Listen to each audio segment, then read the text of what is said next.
right, today we're going to be talking about spheres. Okay, a sphere is a round object with no edges and no sides, like a soccer ball or any type of ball. Here's my real life example for today.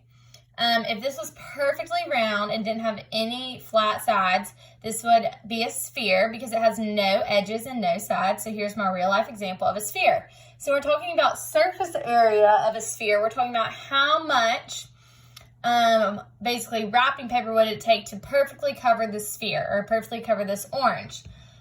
Surface area of a sphere, you just have to substitute it in this formula, and it's 4 pi radius squared. So all you're doing is substituting the information. The only piece of information you need is the radius. In this case, the radius is 3, so we're just going to substitute it into our formula. So we're going to have 4 pi times 9, because that's 3 squared. You can either use 3.14 or leave your answers in terms of pi. I'm just going to leave my answers in terms of pi for today. 9 times 4 is 36. We're going to have pi feet squared. Okay. Number 2 is a little bit different. It gave you the diameter, but not the radius. So I'll know the radius is half, so the radius is 6. Substitute it into my surface area formula, and I'll have 4 pi 6 squared. I know 6 squared is 36. 4 times 36 is 144 pi centimeters squared. That will be your surface area. Okay, we'll do one more.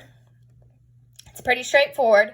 It gave you the diameter 15.6. To find the radius, you're going to need to divide that in 2, and you'll get a radius of 7.8 inches. Substitute that into your formula of 4 pi radius squared. 7.8 squared is 60.84. I'm going to multiply that by my 4, and I'll get 243.36 pi inches squared, because I'm looking for the surface area. Okay? All right, now moving on to volume. Volume is how much can fill the inside. So it has to be 3-dimensional to be volume. It's going to be units cubed. So if I'm looking at my orange, the question of volume would be how much is exactly on the inside of this orange in terms of centimeters, if we were talking about centimeters. So for number 9, all you have to do is substitute it into your equation. Number 9, it gave you the diameter, so I'm going to divide it by 2 to find the radius. So I'll have a radius of 10.8 centimeters. Now I'm just going to substitute it into my formula. 4/3 pi times 10.8 cubed. You can put this whole thing in your calculator. 4/3 times 10.8 cubed. And you can multiply it by 3.14, leave it in terms of pi. For this one, I'm going to multiply it by 3.14. Either way, I don't care. And you get 5,273.99. We're just going to round that to 274. We'll get centimeters cubed because it's volume. All right, number 10, it gave you the diameter of 16, so I'm going to find the radius, which will be 8. Now I'm just going to substitute it into my formula and just put the whole thing in my calculator. 4/3 times 8 cubed times 3.14, and you get 2,143.57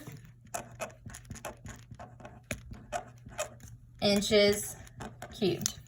Okay, we'll do number 12. It already gave you the radius, which is 7. Now just substitute it into your formula. So 4/3 pi radius cubed. Put the whole thing in your calculator.